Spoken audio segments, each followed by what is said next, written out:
करता हूं सर। हमारे बीच आज 5 विशिष्ट शिक्षक उपस्थित हैं।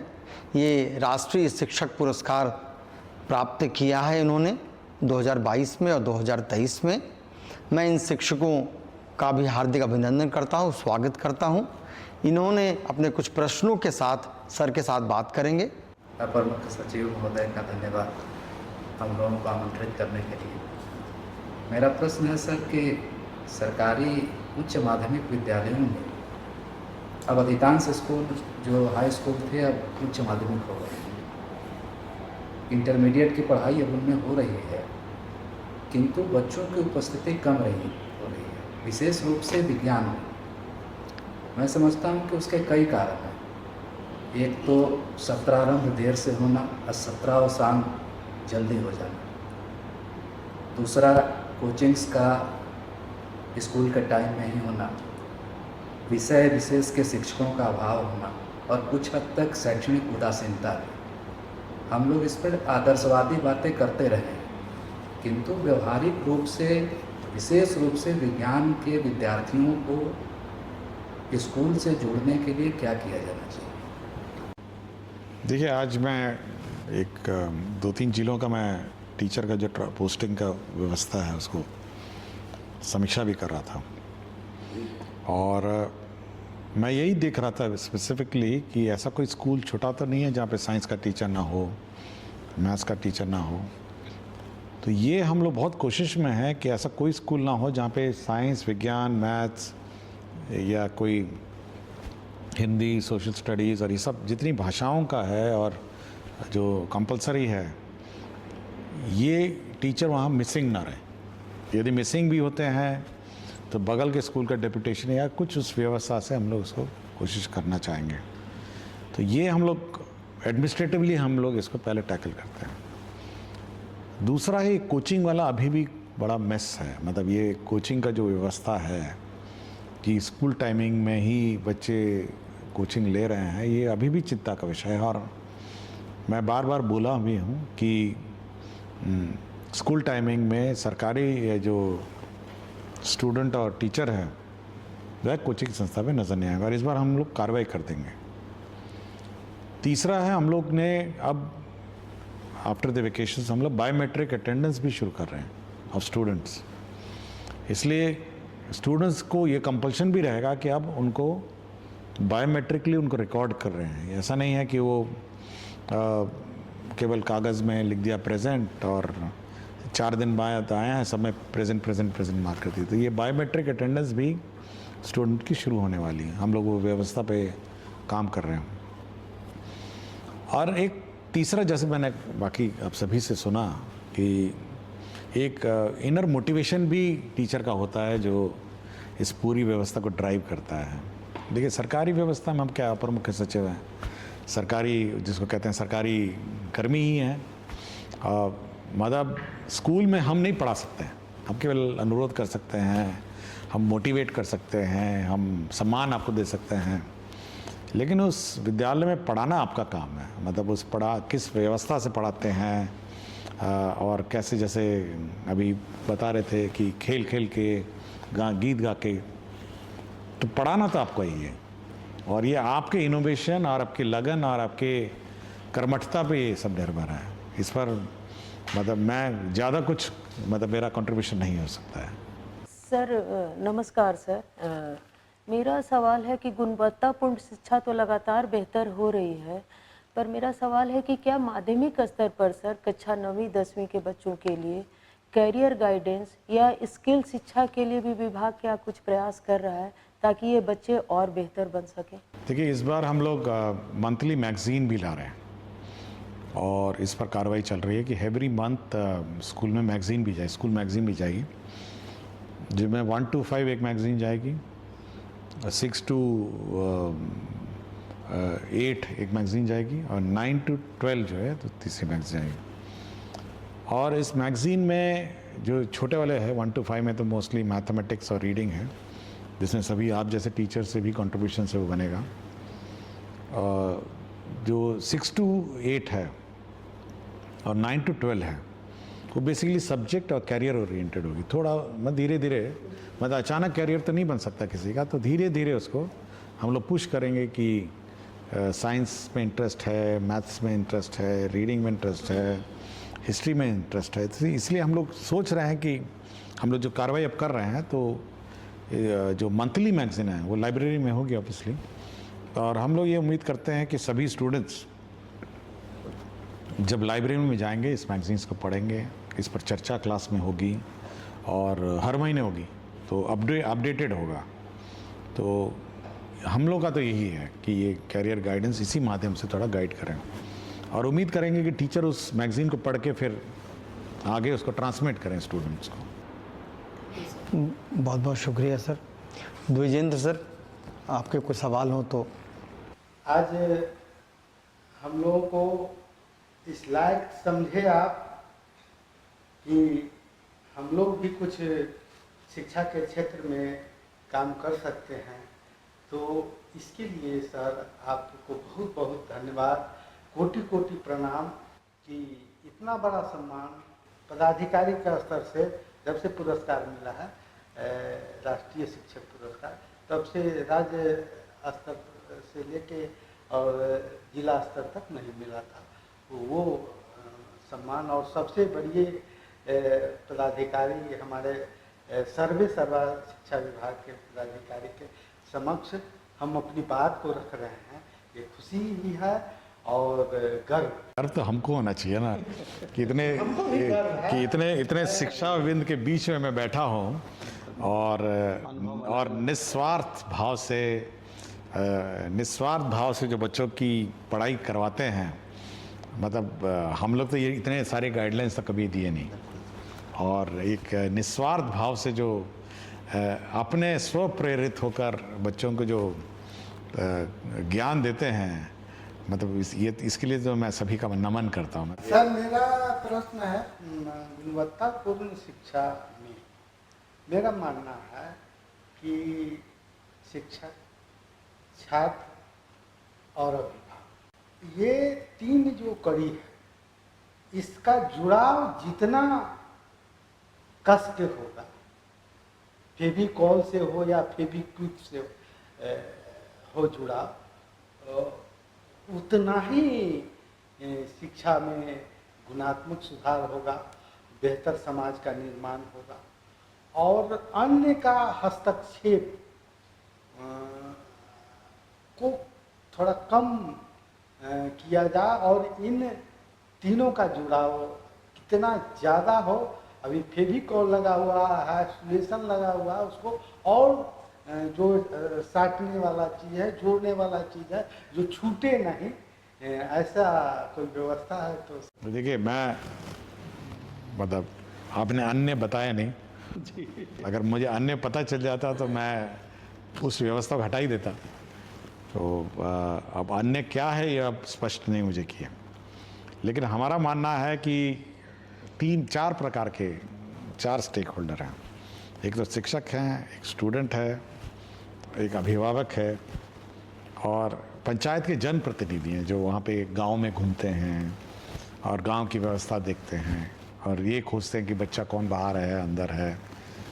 तो ये सारी व्यवस्था मिलकर ही बनेगी। मतलब हमारा अपना मानना है कि जब तक समाज शिक्षा को अपना परम स्थान, जो वो सबसे इम्पोर्टेंट स्थान नहीं देगा, तब तक वो नहीं होगा। मतलब ये बिल्कुल नहीं है। अगर समाज सोचता है कि ऐसे ही है, स्कूल है, सरकारी कर्मी है, तब तो नहीं होगा ही।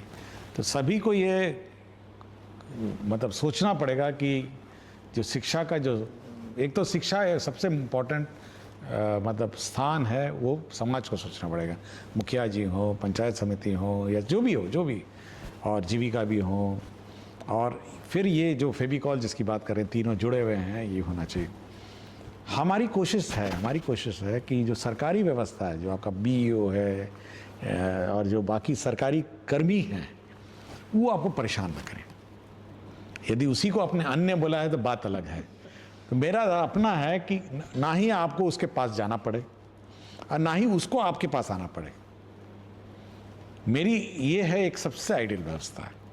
ना आप उसके पास जाएं, ना वो आपके पास आए। आप स्वतः प्रेरित रहें, आपने रिकॉर्ड कीपिंग है, जो भी ऑनलाइन अपना कंप्यूटर है उसमें डालिए कि भाई इतना अटेंडेंस आया, इतना ये हुआ। आपकी छुट्टी चाहिए तो ऑनलाइन डाला कि ऑनलाइन अपना अप्रूवल हो। तो मेरी तो अपनी कोशिश है कि ये जो अन्य जिसको आप कह रहे हैं ना, उसको जितना दूर रखा जाए आपसे और जितना ऑनलाइन उसको करा जाए उतना मैं कोशिश करता हूँ। मेरा अपना ये ऑब्जेक्टिव है। और समाज के 4 जो भाग हैं, समाज का पंचायत है और पंचायत प्रतिनिधि और सब हैं, सब लोग हैं, और शिक्षक और टीचर और स्टूडेंट है, ये सब मिल के काम करते हैं। यही मेरा अपना है, मैं इसी पे काम करता हूँ। नमस्ते सर। और सबसे पहले तो सर इस पहल के लिए आपको हृदय से आभार कि आपने हम सभी को यहाँ एकत्रित किया और आप हमारी बातों को सुन रहे हैं और उसका निवारण भी निकाल रहे हैं। तो नहीं, आप तो और कष्ट लेकर आई हैं, आप तो दिल्ली से आई हैं। तो मेरे कार्यक्रम में आप दिल्ली से छुट्टी के दौरान बेटी छोड़ के आप आई हैं, तो इसके लिए तो मुझे आपको आभार प्रकट करना चाहिए। ये आपका प्यार और सानिध्य है जिसके कारण आपने खबर किया और हम लोग ये अवसर चूकना नहीं चाहें। तो सर मेरा यही प्रश्न है कि जैसा कि हम लोग जानते हैं मेरा विषय अंग्रेजी है, तो पहला प्रश्न तो मैं उसी से करना चाहूँगी सर कि सरकारी विद्यालय में बच्चे अंग्रेजी सीखने और बोलने में बहुत ही संघर्ष का अनुभव करते हैं सर, क्योंकि ऑप्शनल सब्जेक्ट भी कहा जाता है इसको, और अंग्रेजी चूँकि विदेशी भाषा के रूप में है तो इससे थोड़ा डरते भी हैं सर। तो सर क्या मैंने अपने स्तर से तो इंग्लिश क्लब की स्थापना की है, लेकिन सर क्या सरकारी योजना में ऐसी कोई योजना है जैसे कि हम स्पोकन इंग्लिश क्लब या फिर लैंग्वेज लैब कहकर कुछ हम लोग स्थापित कर सके विद्यालय में? देखिए 1 to 5 तो टोटली मातृभाषा ओरिएंटेड है। उर्दू है तो उर्दू है, हिंदी है तो हिंदी है, तो वो बिल्कुल 1 to 5 तो हम लोग ने कॉम्प्रोमाइज़ नहीं किया। 6 से हम लोग इसको इंट्रोड्यूस करने की कोशिश में हैं।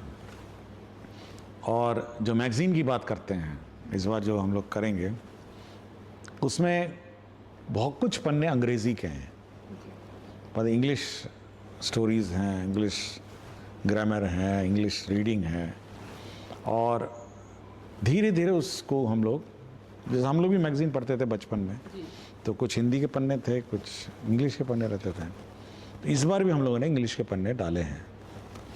और धीरे धीरे हम लोग चाहते हैं कि इनको उस ओर लेके जाएं कि धीरे धीरे ओरिएंट किया जाए।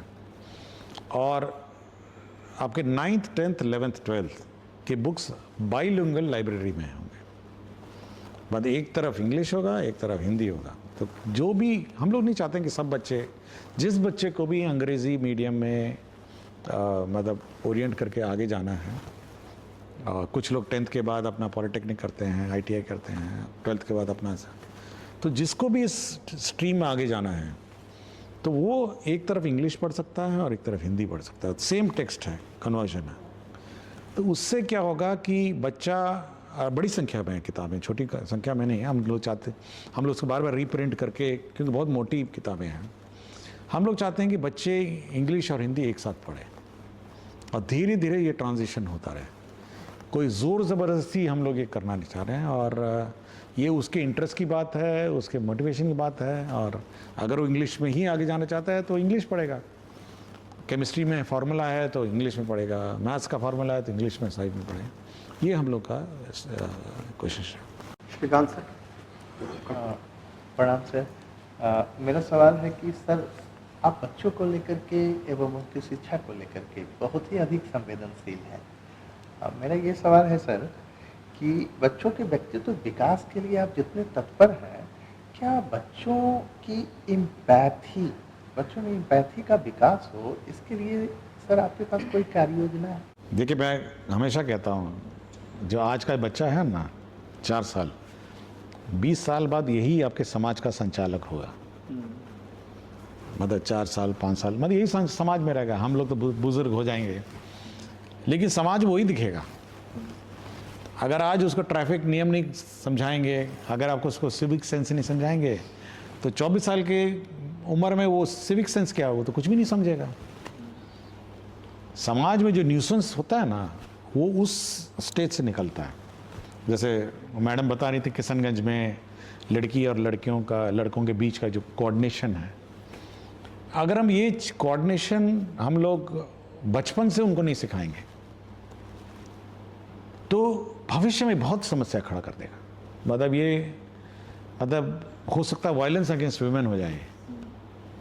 और मैं बहुत ही घोर विरोधी हूँ इस बात का, घोर विरोधी, कि कोएड स्कूल में एक क्लासरूम में लड़कियों को बैठा दीजिए, दूसरे क्लासरूम में लड़कों को बैठा दीजिए। और कभी कभी मैं मास्टर्स से पूछता हूँ, हेडमास्टर से, भाई ये क्यों बैठाएं आप?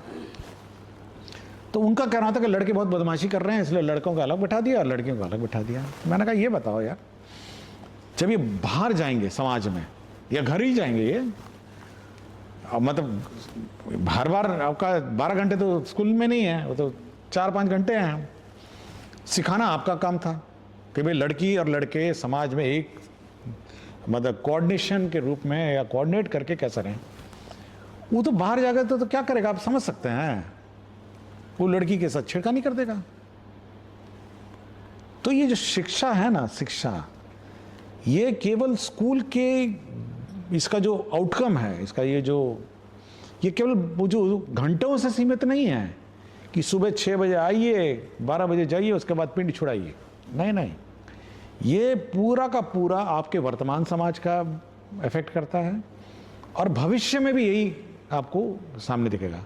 अगर 10 साल 15 साल बाद वो बोलेंगे कि देखिए मैकेनिक को काम नहीं करना आ रहा है, ये देखिए ये उजंड आदमी सब बच्चा सब है या बदमाशी कर रहा है, तो इसका मतलब उसको कोई शिक्षक 15 साल पहले उसको सिखाए नहीं, या उस समय का जो शैक्षणिक व्यवस्था है उस शैक्षणिक व्यवस्था ने उसको इस काबिल नहीं बनाया कि वो बिहेव ठीक करे। तो एम्पैथी की आपने बात की, एम्पैथी भी वही बात है। तो हम इस 6 घंटे में यह बहुत उम्मीद करते हैं, हम तो कुछ ज़्यादा ही उम्मीद करते हैं कि इसी बीच आपको शैक्षणिक कार्य उसको समझाना है, उसको सिविक सेंस भी समझाना है, उसको डिसिप्लिन भी समझा। आप किताबें देखी होंगी, इस बार किताबें मैंने ही डिज़ाइन किया, कवर मैंने डिज़ाइन किया है, जो आगे और पीछे की कवर मैंने डिज़ाइन किया है। तो लोग पूछे कि क्यों, मैंने कहा उसको ट्रैफिक लाइट सिखाने के लिए उसमें ट्रैफिक लाइट लिखे हुए हैं, उसमें क्यू में खड़े हुई है ये लिखा है कि भाई आप कतार में खड़े होइए ये लिखा है, उसमें हॉर्न मत बजाइए ये लिखा है उसमें।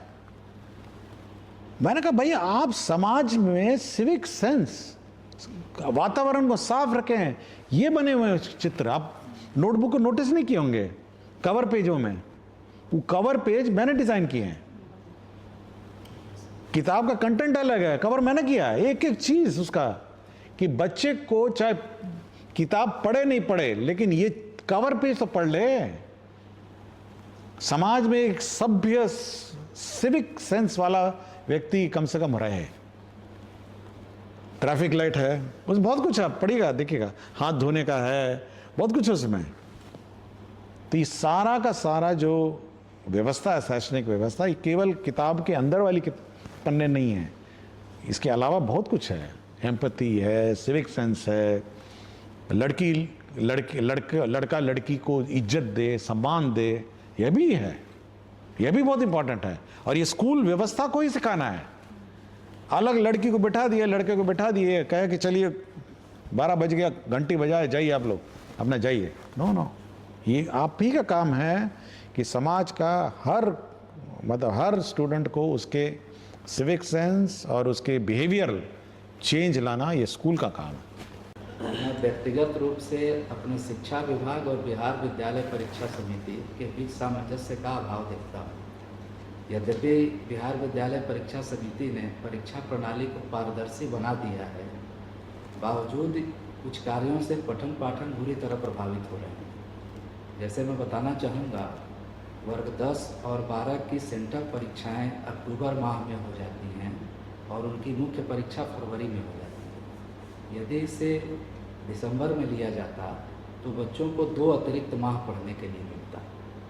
यद्यपि यह कहा जाता है कि बच्चे विद्यालय आएँ, परंतु जब से हम लोग भी पढ़े हैं, सेंटर परीक्षा के बाद विद्यार्थी बहुत कम आते हैं विद्यालय। दूसरी चीज़ है, रजिस्ट्रेशन 9th के और 11th के ऐसे समय में शुरू किए जाते हैं जब बिल्कुल पढ़ाई का पीक आवर होता है। यह हमारा समर वेकेशन के बाद जो खुलेगा अगस्त। आप सब विद्यालयों में शिक्षकों के माध्यम से ही यह कार्य कराए जाते हैं। नॉन टीचिंग स्टाफ बहुत कम है या तो नहीं है, तो एक पूरा का पूरा सिस्टम उसमें लग जाता है। इससे समय की भी बर्बादी होती है और हमारे पढ़ाई का महत्वपूर्ण समय खराब हो जाता है। वर्ग 11 के नामांकन की जो प्रक्रिया है यह बहुत विलम्ब से शुरू होती है और इसमें बहुत सारे स्थानीय बच्चे जो हैं या उसी विद्यालय के बच्चे दूर दराज के क्षेत्रों में चले जा रहे हैं। तो इसमें भी सुधार किया जा सकता है। जो बच्चे जिस स्कूल से पढ़े हैं वह उसी स्कूल में रह जाएं और जिनको जाना हो वहाँ से उनके लिए ही नामांकन की प्रक्रिया शुरू की जाए, तो इसमें सुधार की जा सकती है। देखिए, इसमें हम लोगों ने पहला वाला तो लास्ट जो प्रश्न है उसको लोगों ने गाइडलाइन इशू किया था, आपने उसको देखा नहीं होगा, लेकिन हमने ये कहा कि जो बच्चा 10th पास कर गया वो उसी स्कूल में 11th करेगा और जिसको बाहर जाना है वो अपना जाए। ये ऑलरेडी एक स्टैंडर्ड गाइडलाइंस हैं और ये हम लोगों ने कहा कि कोई अलग से एडमिशन की प्रक्रिया नहीं स्टार्ट करें, आप सीधा उसको उसी स्कूल में 11th में पढ़ाइए और जिसको बाहर जाना है उसका टीसी दे दीजिए। तो ये हम लोगों ने पहला तो काम किया। दूसरा, ये मेरी जानकारी में नहीं था, ये जो आपने कहा टाइमिंग का और डेट्स का, मैं धन्यवाद देता हूँ कि आपने ये सब जानकारी दिया। तो हम लोग अब एग्ज़ामिनेशन बोर्ड के साथ बैठेंगे और एक कॉमन कैलेंडर हम लोग इशू करेंगे, शिक्षा विभाग और बोर्ड एक साथ इशू करेगा। आपने कहा है कि बड़ी जल्दी सेंटअप परीक्षा होता है, तो इसको ऑब्वियसली हम लोग इसको आगे पीछे करेंगे अब, और रजिस्ट्रेशन की प्रक्रिया भी ऐसी करेंगे ताकि ज़्यादा मेहनत ना लगे और और ऐसे समय हो जहाँ मतलब एक प्रक्रिया को भी सरल करने की कोशिश करेंगे। तो ये हम लोग कोशिश करेंगे, लेकिन कैलेंडर हम लोग जॉइंटली इशू करेंगे, पहले तो ये है। और 11th को हम लोग ने तो कह दिया कि भाई आप से परीक्षा बोर्ड को कि आप सीधा उसी स्कूल में आप 11th 12th तक पढ़ाई करेगा और अन्य किसी को जाना है टीसी कर दें।